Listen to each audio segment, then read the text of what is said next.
Ibu orang tua Nizam namanya siapa? Ibu siapa? Bu Lisna. Bu Lisna.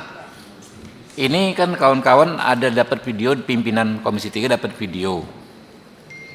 Apakah berkenan diputar di sini supaya kawan-kawan melihat, tapi teman-teman media nggak diberitakan ya? Apa gimana Bu Sri? Kira-kira? Iya. Iya, kita buka ya kan, tapi nggak ini ya teman-teman ya, komit ya, nggak disiarkan ya, karena agak-agak ini gambarnya. Nggak apa-apa ya Bu Lisna ya, biar ibu kawan-kawan bisa lihat. Ya coba.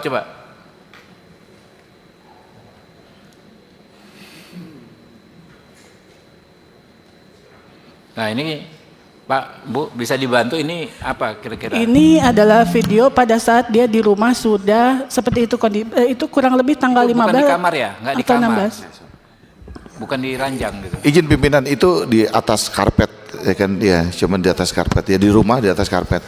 Ini yang diberitakan tanggal 15 kepada Bu Lisna pimpinan. Oh. Chatnya begitu. Ya Allah. Ada audionya nggak itu? Kalau tambahin aja. No. Hah? Ini dari orang tua pria ke ibu Sing ini. bentes, satu sing Ya. bentes. Jadi ini yang merekam ibu tirinya. Kemudian ibu tirinya kirim ke suaminya kirim ke ibu Lisnya. Dalam kondisi begini, nah anak ini bilang tolong matikan lampu. Saya serap lalu terang begitu. Tapi kata ibu tirinya istighfar aja gitu. Istighfar tuh.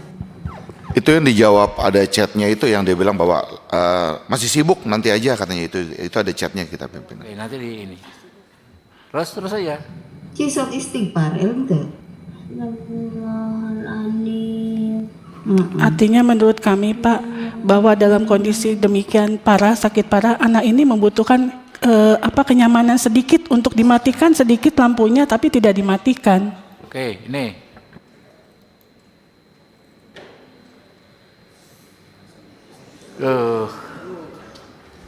Istighfar, jangan istighfar.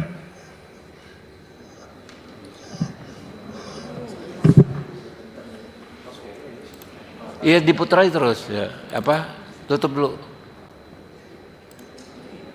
Itu luka itu ya, Bu ya? Di mata, di Itu bibir. tanggal 18. Apa itu? Lihat dari chatnya itu dikirim dari bapaknya ke ya, tanggal 18 yang tadi itu. Semua video itu tanggal 18. Ya, tanggal 18. Coba yang nomor 3 nah itu. Ini di saat yang di hari yang sama ya, Pak Krisna ya? Kan tadi nggak ada begitu. Itu di rumah sakit. Ini di rumah sakit yang ini. Oh ya Allah.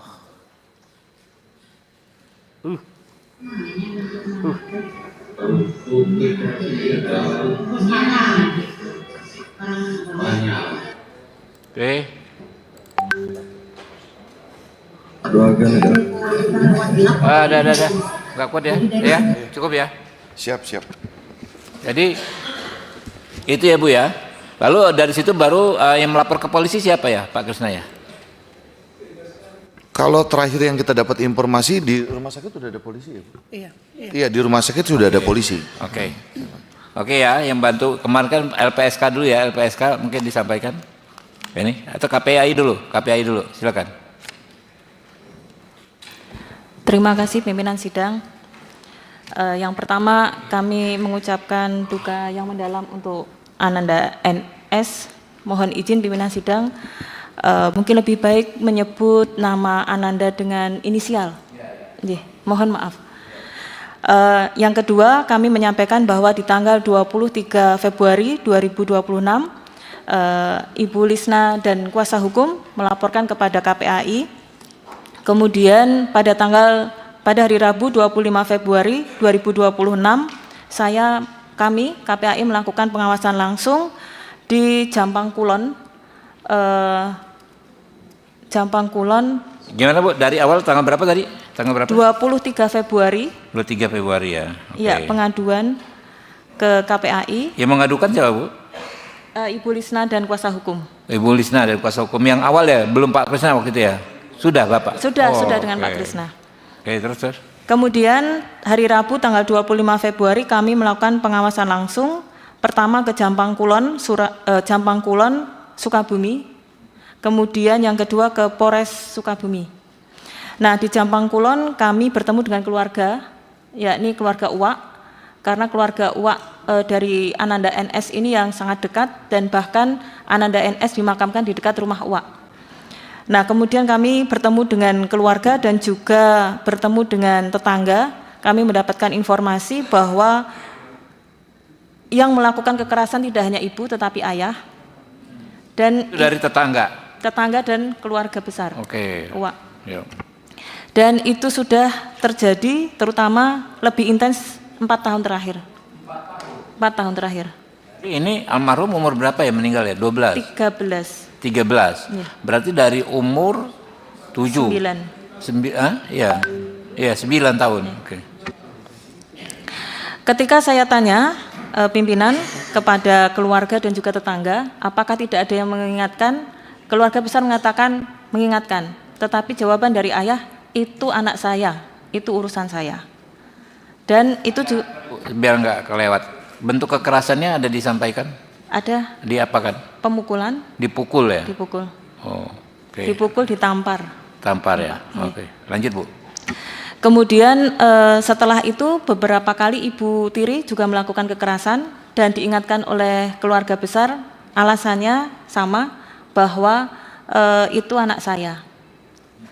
Jadi itu urusan saya. Nah, setelah demikian maka keluarga besar dan juga tetangga tidak ada yang berani untuk mengingatkan kembali. Nah, kemudian kami juga mendapatkan fakta bahwa sampai tanggal 25 Februari ketika kami ke makam Ananda, ayah kandung belum pernah ke makam sama sekali. Sampai tanggal 25 Februari. Kemudian kami juga menyampaikan izin pimpinan bahwa memang Ananda ini sakit 5 hari sebelum meninggal setelah pulang dari pondok, tetapi tidak diperiksakan. Kemudian perlakuannya sama dengan tadi di video. Nah, kemudian kami bertemu dengan Polres Sukabumi, kami sampaikan memang kalau di laporan yang KPAI terima ini kan terlapornya adalah ayah kandung.